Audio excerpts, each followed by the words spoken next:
Yes, what's happening, everyone? Welcome back to GAA Fan TV. Dublin have just ran out 18-point winners over Roscommon at Croke Park in the second game of the Super 8's match day 2. The second game, of course, today. We seen earlier Tyrone beat Cork by 3 points.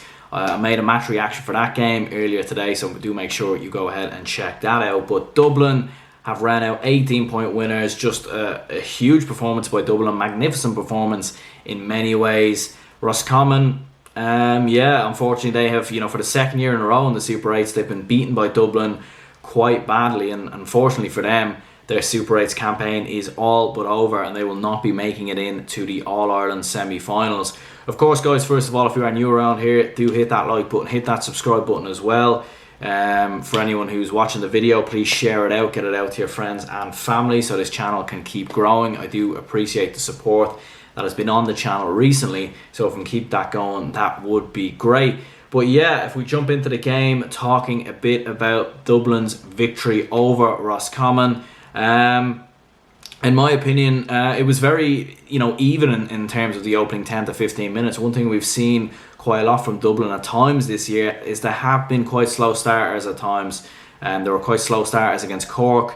They struggled, in the opening 10 to 15 minutes to deal with Cork's pace in that last game, and even at times in the Leinster final, I think it took them like 20 minutes to register a score on that game. It was for both teams actually, both Dublin and Meath on that occasion, and even against Kildare as well.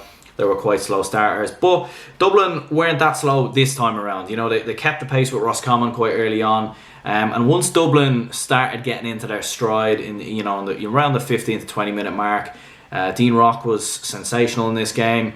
He was fantastic when he came on for Cormac Costello against Cork in the last match. He was brilliant again in this game. Conor O'Callaghan was very good as well. He very much came alive in this match. And Kieran Kilkenny as well in midfield was very much dominant as well.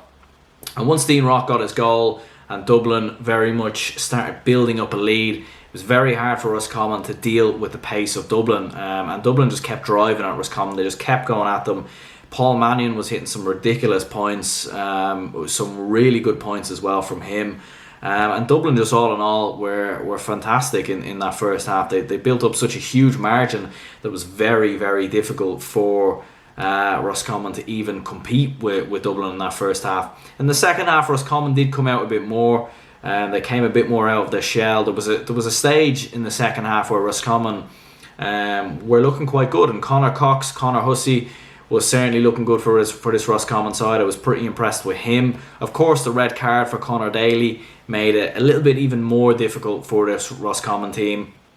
It's hard enough playing against the 15 of Dublin when you have 15 players on the pitch. When you lose a player, it does make it even more difficult. So Roscommon, they did show some good signs in the second half. They improved a little bit more, but they only hit 6 points in the first half. They hit 8 in the second. That's just not quite the level of points you need to be hitting if you need to be beating Dublin. And there were times as well Roscommon missed a lot of their frees as well, and a couple of other opportunities. They had a lot of wides in this game, so they will go back to the drawing board. I think all in all, it has been a good year for Roscommon. They won the Connacht Championship. Had they have beaten Tyrone, there would have been a completely different spectrum going into that game against Cork. And I do think they're a team that's moving in the right direction. Of course, it is Anthony Cunningham's first year in charge for this Roscommon side. So, and the way they won the Connacht Championship as well, beating Mayo in their own backyard, beating Galway in their own backyard as well. So, it's not the worst thing in the world for Roscommon. The result will make it look like they were absolutely battered, which in many ways they were. They lost by 18 points.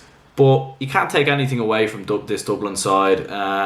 Jim Gavin would have said to his players, even though they beat Cork by 13 points, he would have said to their team after that game that we were poor, that Dublin were poor in that game. And I'd agree with that. As a Dublin fan myself, wasn't entirely impressed with that Cork game. We did score 3 goals late on to very much go ahead and wrap up the victory, make it a lot more comfortable than the scoreline suggested. But certainly for Dublin, there was a lot of work that needed to be done in this game. Cormac Costello has had a great year all around for Dublin so far this year. He's been the best player in the championship for Dublin up until that Cork game. And Dean Rock's come in and he was outstanding in this game. And even for Dublin, looking at players like Niall Scully was fantastic as well. Paddy Small came off the bench and he was looking very good. And another young up and coming talent for this Dublin side. So James McCarthy looked good as well. So certainly for Dublin, a lot of positives to take. 2 wins from 2. I would have very much expect them to go ahead and beat Tyrone as well, given having seen Tyrone's performances so far. So all in all, fantastic for Dublin to get that victory for Roscommon. They'll go back to the drawing board, taking on Cork in their final game, and we'll see what happens there. But ultimately, for Dublin, they go marching on. All-Ireland semi-final has now been guaranteed for both them and Tyrone. Of course, they still need to play each other in the final Super 8s game. But all in all, Dublin run out 18-point victory winners over Roscommon. Anyway, guys, this is going to be the end of the video. Do let me know what you thought down in the comments below. And yeah, lads, I will talk to you all next time.